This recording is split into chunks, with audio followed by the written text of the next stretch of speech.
for unto us. In Jesus' name. Chapter 3. It is December 6th at 8 p.m. Friday evening.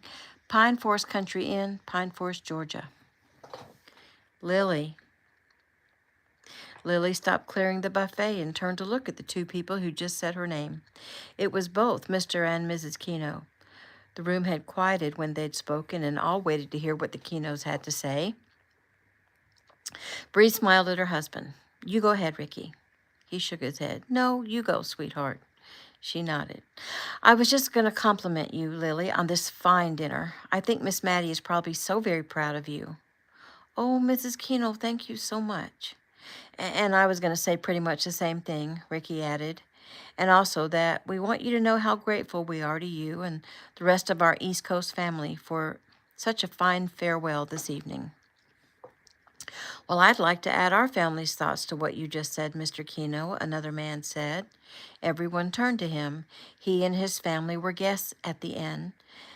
They and all the other guests at the inn had been invited to eat earlier or attend the farewell dinner for the Kinos, and all had elected to attend the dinner. The man gave a friendly smile. He had dark hair, was possibly Hispanic, and was there with his wife and 3 children. My name is Sam Reyes. My family and I came here from Wisconsin to experience a Southern country Christmas, and so far you guys have not disappointed at all. We were delighted to find that we would be able to meet the Kinos today, and they too have not disappointed. My kids too wanted desperately to meet Gabe and Tanner and Taylor Kino.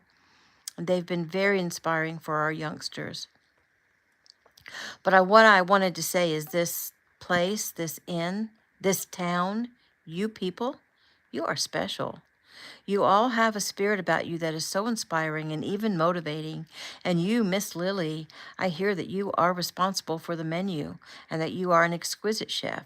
And I'm looking at you and you can't be more than a teenager yourself. Lily smiled. Well, I'll be 23 in a few weeks. He nodded. Well, still, that is so young, and you are amazing. I don't think I've enjoyed a meal more. Well then, I've accomplished my goal for the evening, Lily said smoothly. Thank you for the kind words.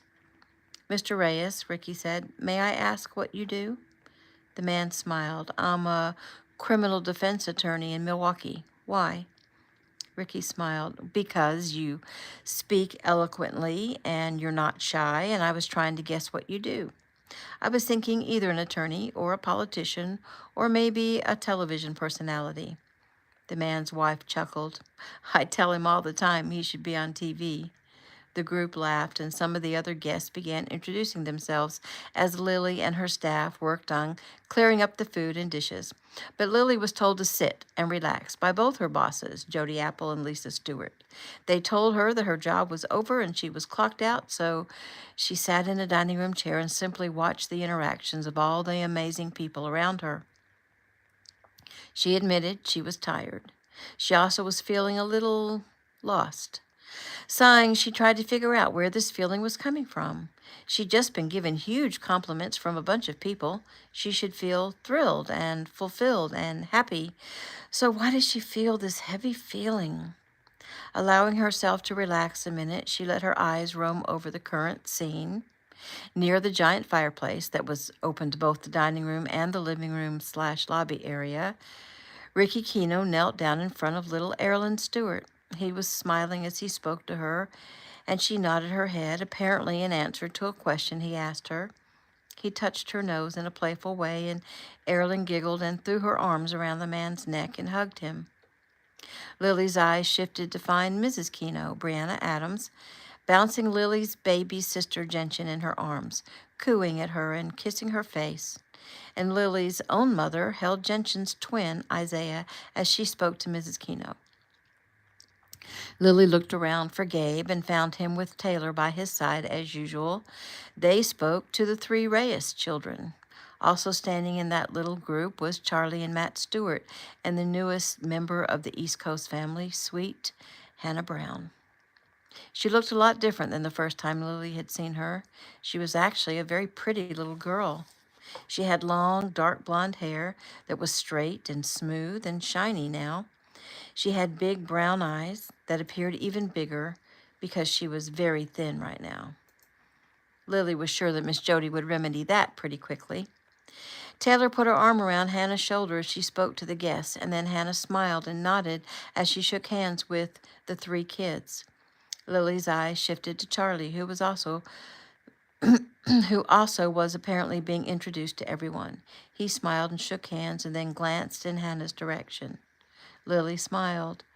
Charlie Stewart was a lot like Gabe and would be a strong ally for Hannah as she got used to a different life. Poor kid. She hadn't been told yet that her father had been found and that he doesn't want her. Lily's eyes filled as she thought about that. She couldn't even imagine not being wanted and loved by her own father. Lily went back to examining her own strange feelings as the cacophony of sound, laughter, and conversations and hugs and prayers surrounded her. She had no right to feel down. She was about the luckiest girl in the world, or blessed. Wonderful parents, wonderful siblings, wonderful friends, wonderful career path ahead of her. If she needed anything in the world, her father would provide it for her. What in the world was wrong with her?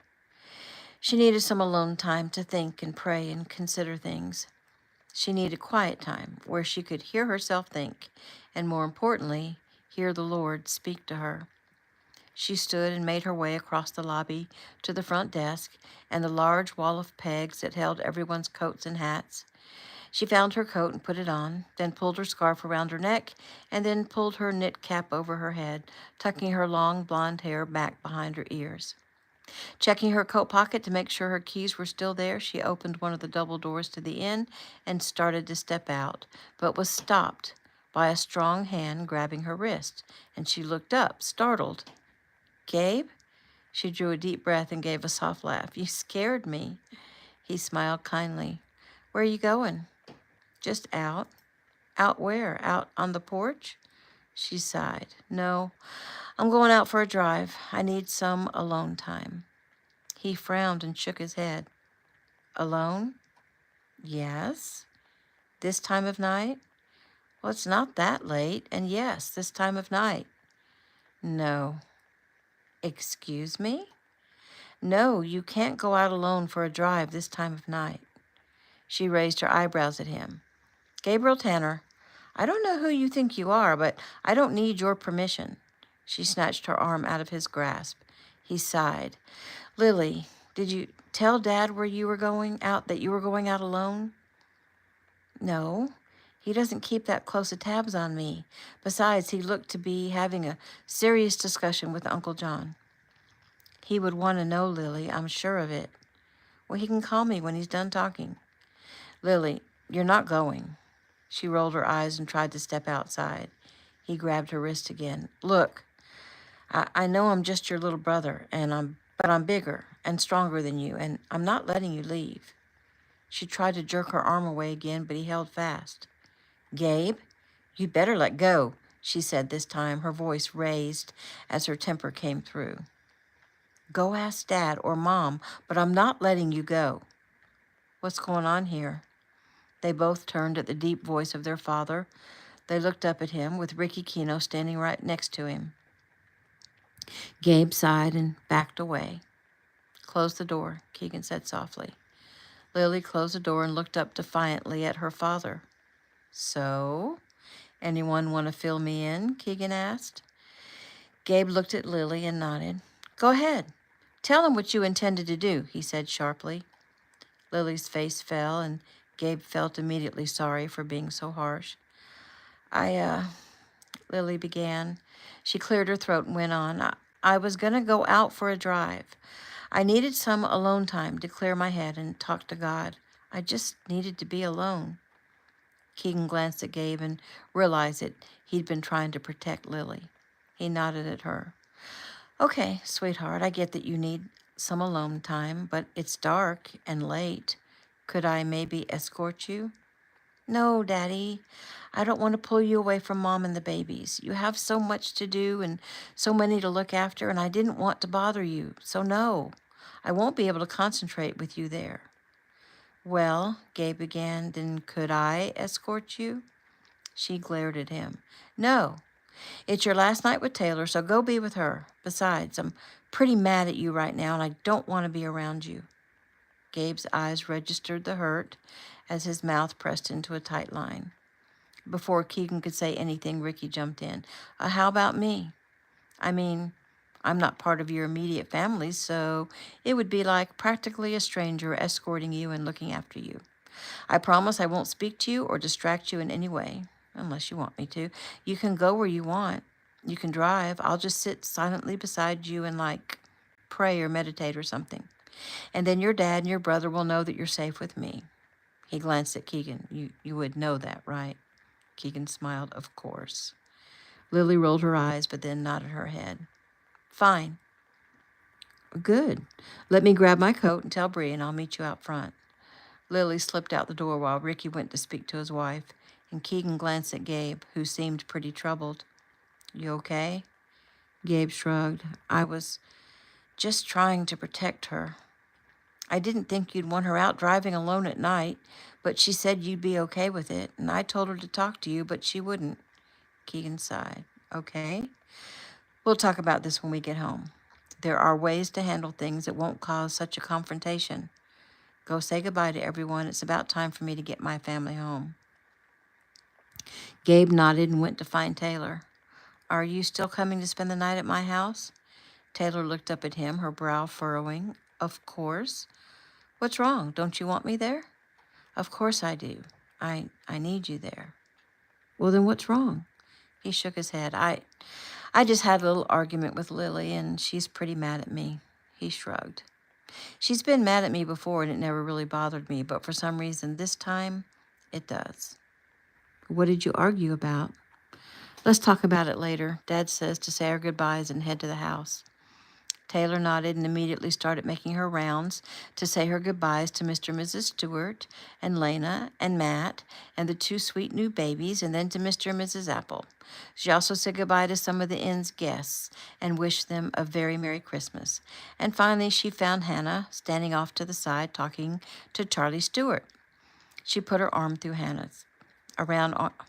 She put her arm around Hannah. So, girl, I guess this is goodbye. But only for now, she added quickly when she saw Hannah frown. Why only for now? Hannah asked. Well, because, I can guarantee that as soon as school is out, either I'll be making a trip here to visit, or you'll be coming to Cali to visit, because my brother and Jordan are getting married sometime around then.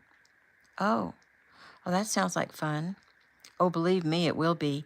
And I'm just going to miss you so much, Hannah. But Miss Jody said she was going to get your phone for you tomorrow, so as soon as you get it, call me or FaceTime me. I don't know how to do that, Hannah said. I'll show you, Charlie said quickly. Taylor smiled at him. Charlie, you're the best. Yeah, that's what they all say, he quipped. He looked at Hannah. So tomorrow is Saturday, which means no school. Would you like to come down in the morning and help me with the puppies? Hannah smiled shyly. Okay, so I just go out the gate and turn right? Charlie nodded. Yeah, but I'll come and get you. Oh, do you drive? Only around the ranch. I'm not old enough to drive yet, but I told Lena I'd run Santana for her, so I'll come get you on a horse. Her eyes opened wide. It's okay. It's fun, and I've been riding horses since I was like 4, so I'm really good at it. Gabe nodded. He is really good on a horse. You'll have fun. Hannah smiled. Okay, but I have to ask Miss Jody. Charlie smiled. She'll say yes. I'm so glad you two are becoming friends, Taylor added. Hannah nodded shyly. I haven't had any friends for a long time. I'm glad I get to stay here and don't have to go back to my father. Taylor's mouth dropped open. Oh, they told you? Told me what? That your father said he didn't want you, Taylor asked. Hannah frowned. Oh. No, I didn't know that. Taylor's eyes immediately registered remorse and filled with tears. Oh, Hannah, I'm so sorry. Please forgive me. I thought you were saying you knew about it. I shouldn't have blabbed that out. I'm so sorry. She grabbed her and hugged her hard. Hannah patted Taylor's back. It's okay. Don't cry, Taylor. It's okay. Gabe sighed. Hannah, If you didn't know that, then why did you say you didn't have to go back to be with your father?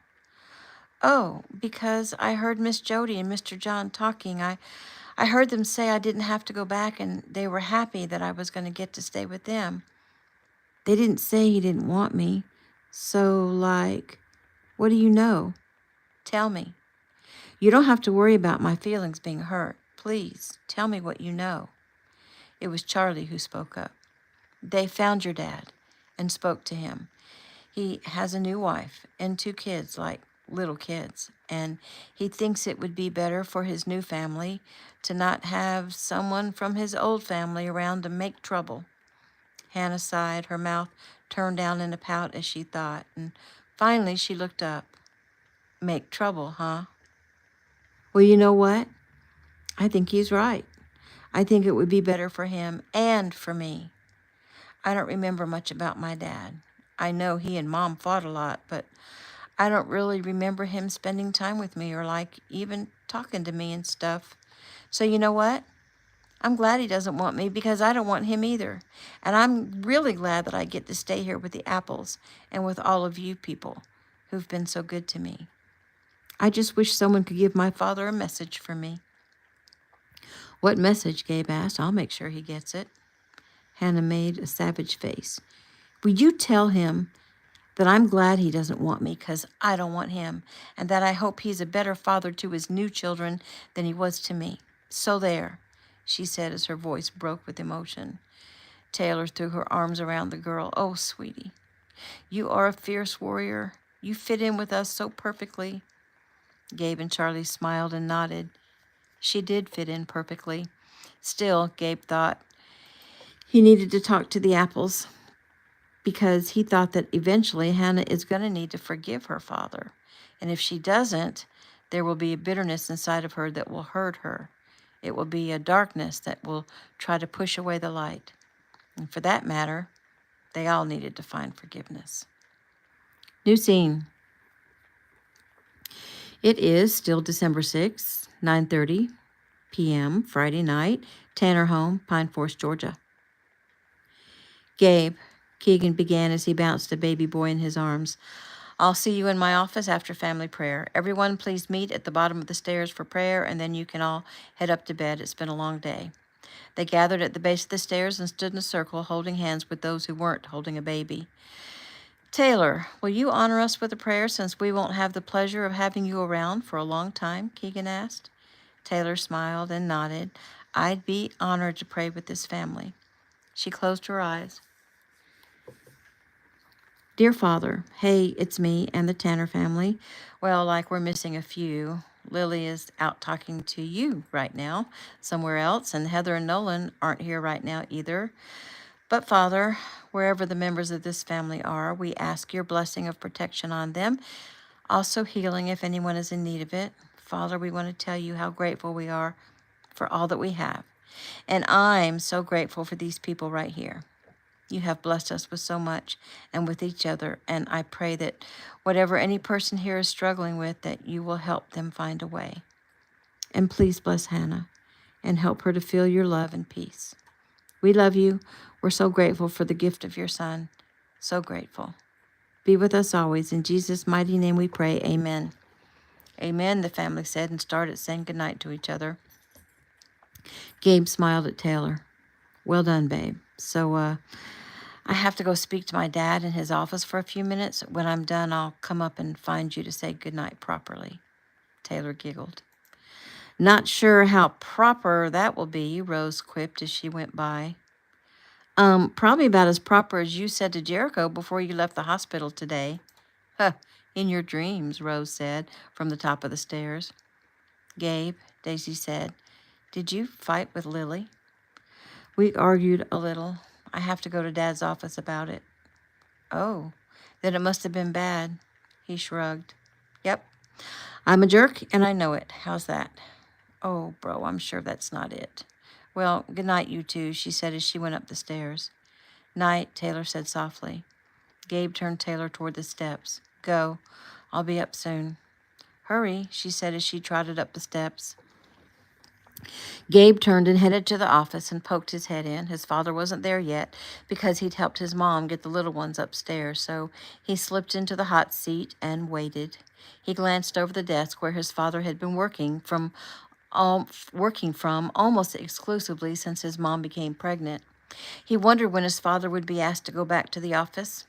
His office, though, had been the office of the head of the Southeast Division of Ameritech. His father was now the Eastern Division Chief Director. Would he have to start traveling? It's strange that Gabe hadn't even asked about that. He'd been so focused on all the other things that were happening. He stood as his father walked into the office. Keegan smiled. At ease, Marine, he joked. Gabe shrugged and sat back down. So, Gabe, let's get to it. Do you know why I called you in here? Gabe grinned. I'm supposed to say that I don't know, right? Keegan chuckled. That's only when a cop asks if you know why he pulled you over. Oh, so then I'm guessing you called me in here to yell at me about upsetting Lily? Keegan's brows rose. Yell at you? Not at all. Tell me exactly what happened between you and Lily, he said. Gabe went on to tell the entire conversation, and when he finished, Keegan nodded. So, you were absolutely right.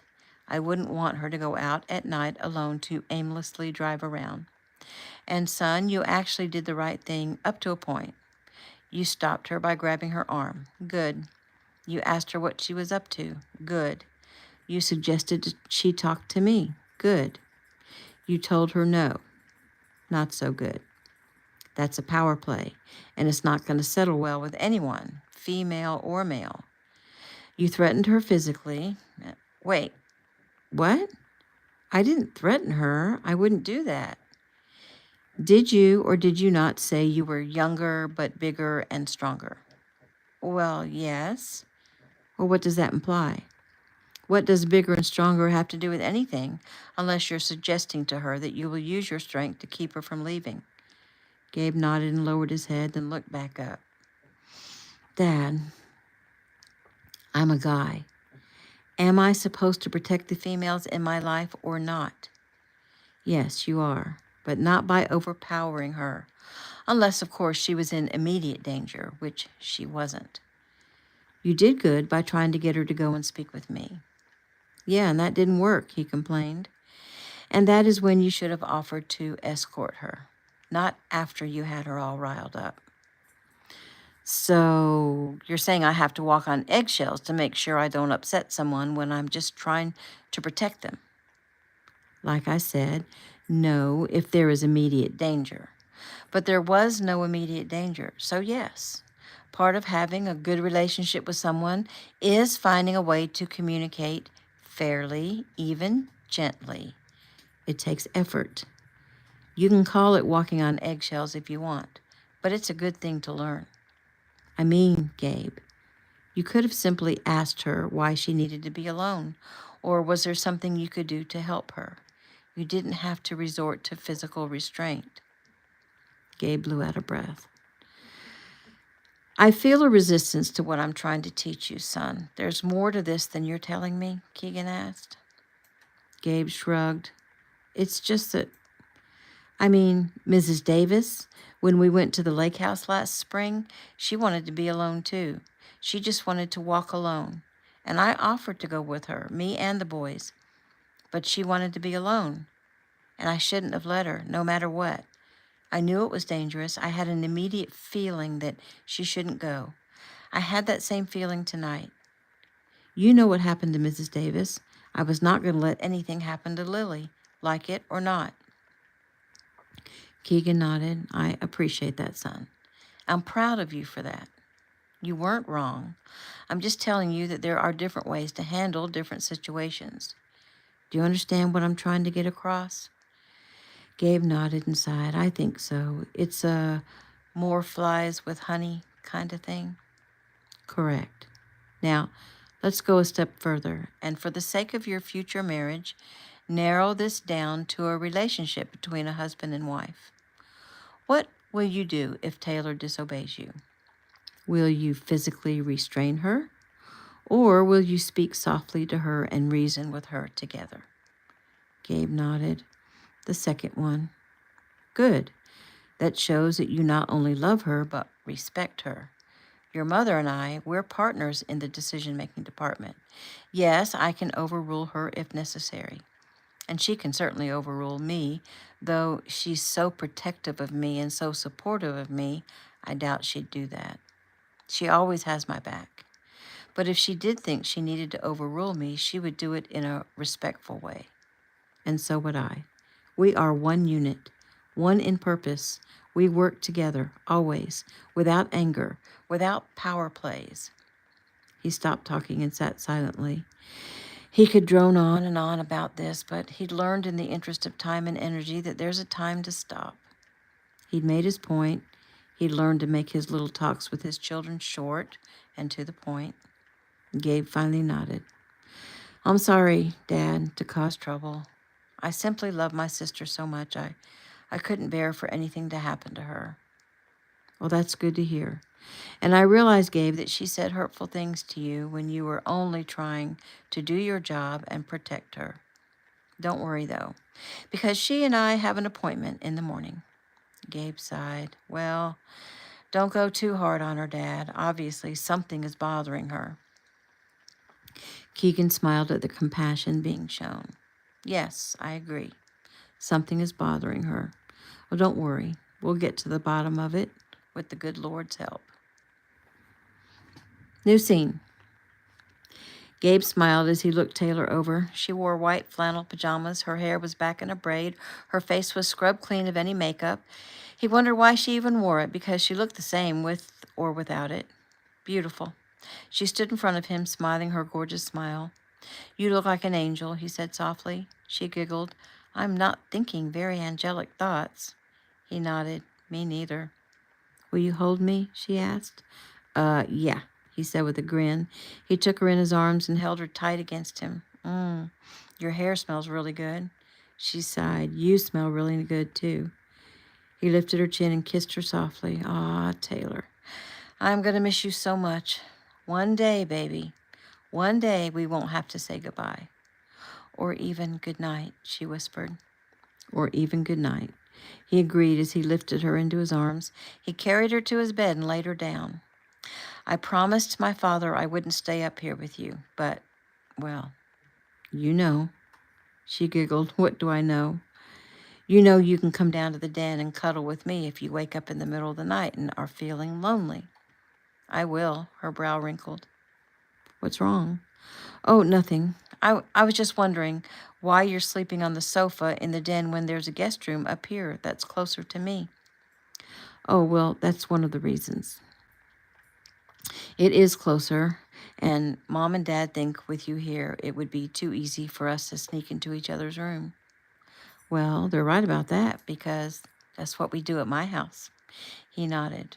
And the other reason is because my grandparents are going to come spend Christmas here. My mom has already changed the bedding, and I don't want to make her have to do it again. Taylor smiled. Oh, that's sweet. But you could do it. You could change the bedding.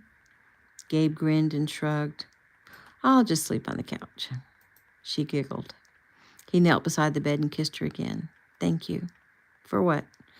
For just being you, for existing, for your faith and the love in your heart, and for loving me. Oh, that part is easy, she whispered. New scene. Ricky sat in the car watching the beautiful young Lily as she wandered around the small city park that was beside the community center. She stopped and settled in a swing, her head down, looking at her feet as she scrubbed them over the red rubber mulch beneath. She was troubled, he thought.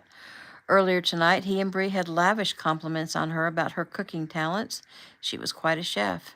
Instead of making her happy, it seemed to make her sad, and he wondered what was going through her head. He'd stepped in to help Keegan out and to get Gabe off the fire. He'd been surprised when Lily took him up on his offer. He turned his head when some motion down the street caught his eye. Someone, a man, was walking his dog, but he crossed the side street and headed away from Main Street. Just for good measure, Ricky got out of the car and stood in front of it, leaning against the hood. Pine Forest was not a quiet, sleepy little town. Cars cruised up and down Main Street. It was Friday night. Music from Joe's shifted out to him. Joe's Bar and Grill was just up the street on Main, a real hub of the town. Also farther down on Main Street was Sally's Steakhouse, and a little farther, the Dairy Queen. All of those establishments always seemed to be busy. One street west on College Street was both the Dillon House, a fine dining restaurant, and the Ritz, a live entertainment venue run by Lisa Stewart's half-sister Megan. Right next to the Ritz, across from the courthouse, would eventually be the new Pine Forest Country Inn and Suites. The town was growing.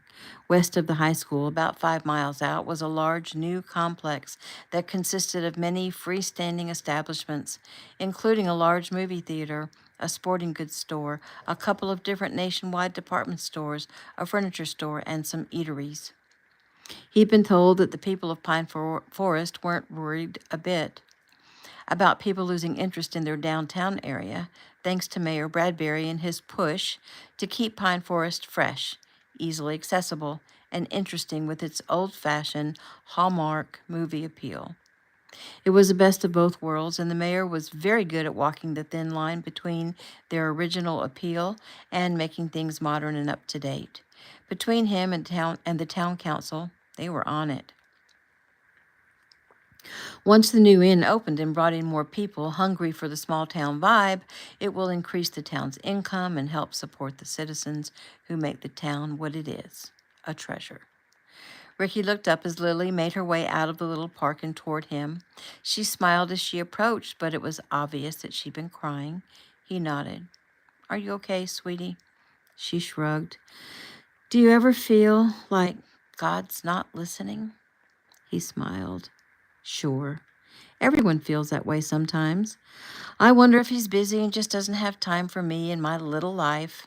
But that's the enemy talking. Don't listen to him." "Okay, then why won't he speak to me?" "Well, sometimes our Father is quiet while he gives us time to think things through, to contemplate every side of a problem. So don't lose faith or get angry with him for doing what he best knows how to do, which is to teach us and hone us and make us strong. Trust him. There have been so many times that I questioned him, and finally, when everything was over, I could see his wisdom in allowing things to unfold exactly as they did. He's really smart. Trust him." She nodded as she thought that over, then turned abruptly and walked a few feet down the sidewalk to look up at an old building that stood next to the park. She looked back at Ricky and smiled. "Mr. Kino, what do you think about this building?" Ricky walked over to join her and looked up. It was an old brick, very charming, maybe 3-story building. Looked like it may once have been some rich founder's home. He nodded. "It looks like it was probably once a very elegant building, maybe even someone's home. It has a lot of charm and a lot of potential. Why?" She shrugged. "I've had my eye on this building since I was like 10, I guess. The kids at school all thought it looked haunted, but for some reason I've always been drawn to it. I looked into the history of the building with the help of Mrs. Epps at the library, and she said this building actually used to be the town library. And before that, it was a general store where the owner of the store lived on the 2nd floor, and then the top floor was rented out to the help. But you're right, originally, this was a home built by the very first mayor of this town. His name was Knox Sawyer. He had a wife named Bertie and 11 children." "Wow. Do you know what year it was built?" 1827, she said quickly. "Almost 200 years old. Very cool," Ricky said. "I think so too. It's so interesting to me. And for some reason, I just love this house. But it does have a sad story." Ricky smiled. "Tell me." "Well, the town was established in 1827, and before that, Knox Sawyer grew up on a small farm in Pine County. He went away to school so he could make something of himself, and he came back and he married his childhood sweetheart, Bertie. Mrs. Epps says her real name might have been Bernice, but she couldn't find anything on her except her death certificate, which only said Bertie Sawyer.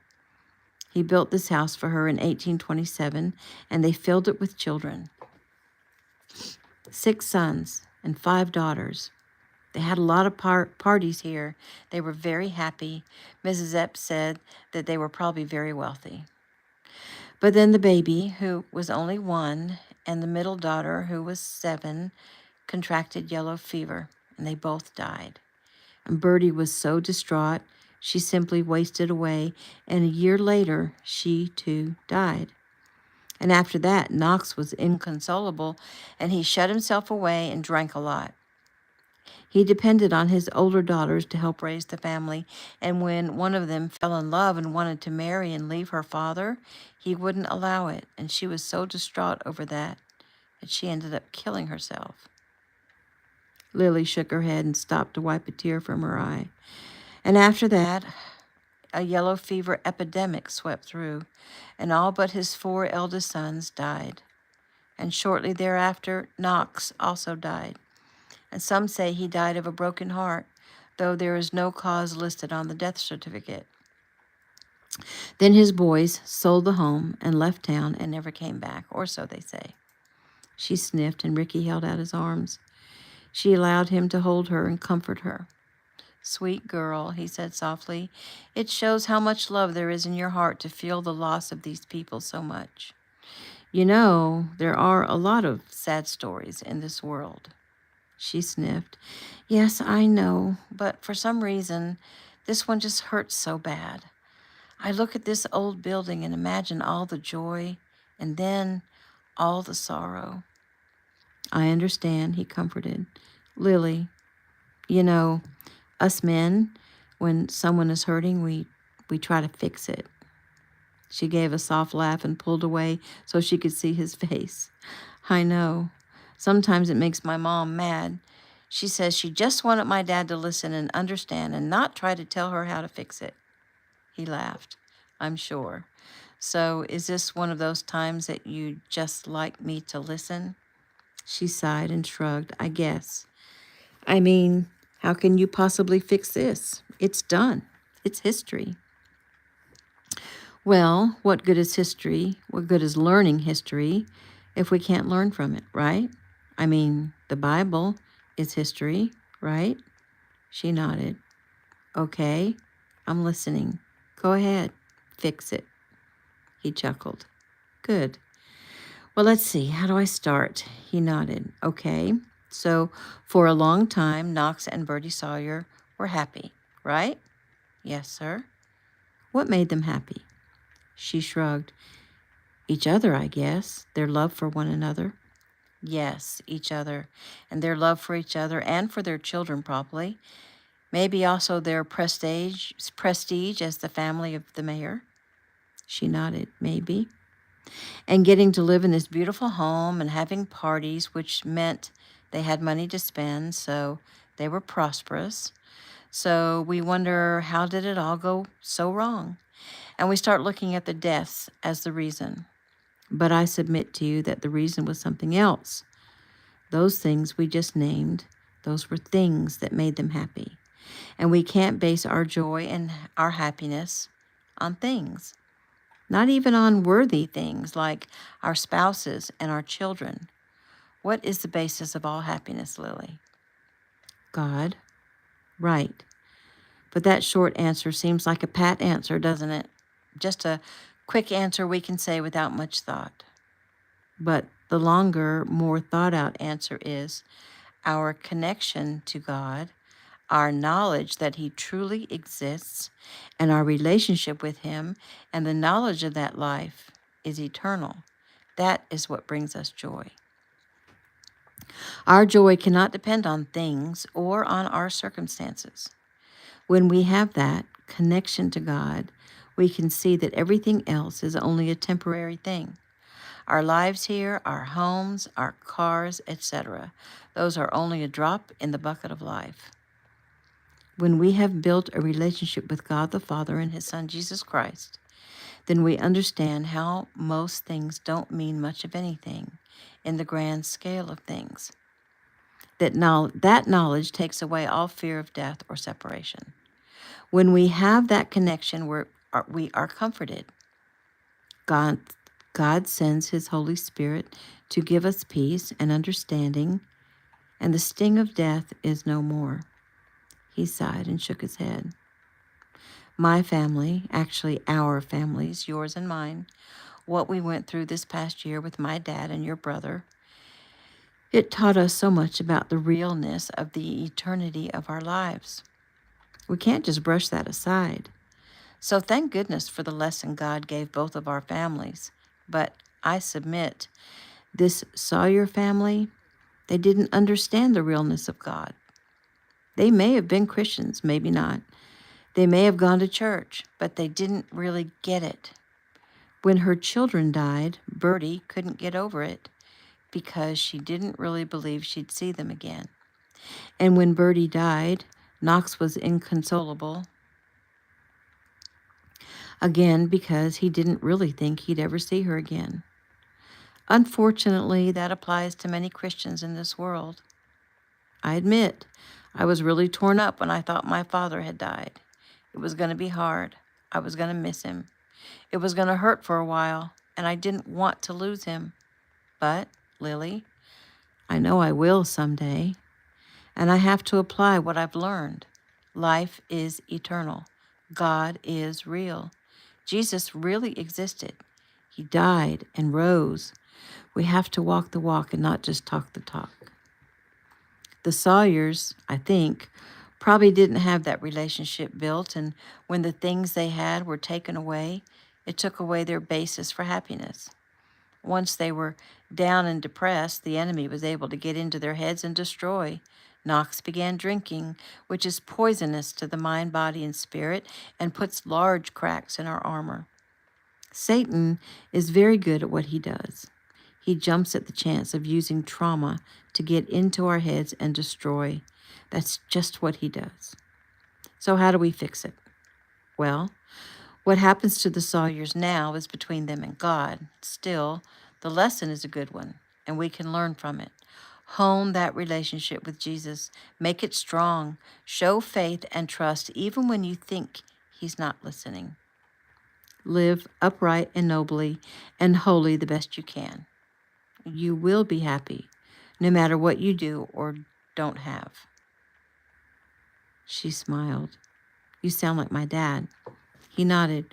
Well, your dad is a great man, and I have so much honor and respect for him. Me too. But he's so busy with Mom and the babies, and I didn't want to bother him with how I'm feeling. Ricky shook his head. Your father wants you to bother him. He wants to be there for you. She nodded. Of course, you're right. He eyed the girl. So, even though I just encouraged you to speak with your father, I can't help but want to ask you something. Go ahead. It seems you got sad after Bree and I complimented you on the meal. Did we say something that upset you? Her eyes opened wide. Oh, no, of course not. I'm so sorry I made you feel that way. It's just that... She trailed off. Go ahead, sweetie. It's just that what? She shrugged. I don't know what to do. I don't know what direction to take. I mean, I just graduated from culinary school and I love to cook, but it doesn't feel right yet. Like something's missing. Okay. Can you pinpoint what you think might be missing? She sighed. I mean, my sisters and my brother, they've been my everything. I love cooking for them. I love helping Aunt Jody and Aunt Lisa with the inn, but I don't think that's what I want to do. Ricky remained silent. I mean, Lily went on, Heather's going to get married and help Nolan run a ranch. Violet's probably going to marry CJ and continue to teach children music at the center. And Rose is totally in love with Jericho, and she is also totally in love with helping people at the center, and I might add, she's really good at what she's doing there. Ricky nodded. I agree. And then there's Daisy, my twin, who, the way she's talking, she's falling for Brody Smith, and he's going to go pro, and she'll go wherever he goes. And that's going to be hard on me because we're very close. And then what? Here I am, with nobody, not knowing what to do. Ricky smiled because it was so obvious what was really bothering her. And he prodded. You don't want to stay running the kitchen at the inn, but you are interested in this old house. She nodded, then shrugged. I guess. But there's more? She shrugged. He smiled kindly. May I help you put some things into words? If you think you can. Oh, I can. Lily, sweet girl. All of your sisters have someone in their lives, someone they may marry. So far, you don't have anyone. Not anyone special. Am I right? She nodded. Yes, and thanks so much for rubbing that in. Lily, I'm pretty sure that God has a plan for your life, and more than likely that plan includes a special someone for you to marry and create a family with. But what if that's not in the plan? Well, are you praying to Him and asking Him for what you want? Or are you praying to Him and asking Him what He wants for you? She looked down. I guess I'm praying for what I want.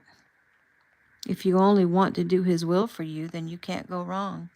But this is a lesson you'll have to learn. Ask Him again. Ask Him what He wants you to do. Well, I sort of have done that too. And what do you feel?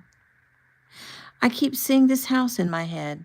I thought maybe I'm supposed to buy this house and make something of it. Make it a happy place again. It's been sitting empty for a long time now. I was thinking I could get my dad's help to buy it and then work at the inn until I've saved enough money to refurbish it and then maybe turn it into a little restaurant. Interesting. What kind of restaurant? I don't know. Something homey, but not cheap stuff. Something really good and good for you, and maybe even a place where people will come to dine and be uplifted in some way. Maybe I could even sing for them in the evenings or something. Oh, you like to sing? I didn't know that. She shook her head. I love to sing. My sisters say I sound just like Mom, but I'm a little shy. Actually, Daisy and I both sing, and we're both shy, so that doesn't help because we don't go around telling people that we sing. We don't have enough confidence to do that. But if someone were to ask us to sing, we'd do it. We sing at church sometimes in the choir. Well, now, I don't suppose I could get you to sing right now for me? She giggled. No, not here in the middle of the street. He nodded. I understand. Well then, Lily, my advice to you is to get down on your knees and ask God what you can do for Him. He'll show you. Keep your eyes and heart open, and don't be sad. You are a special young lady, that's for sure. And most of all, Lily, talk to your father and mother and tell them how you feel. Tell them what you and I discussed tonight. Tell them your heart. If you had a child, you'd want that child to come to you and tell you anything they were thinking, right? She nodded. Yes, I would. As a matter of fact, I do have a child. I mean, my baby sister Iris. And I always tell her to come and tell me when she's sad or happy, and we can talk about it. He nodded. There, you do understand. So, talk to your dad, who is probably worried about you right now. And do it soon. She smiled. I will. I promise. Good. Now it's cold out here. Let's get you home. And that is the end of chapter 3.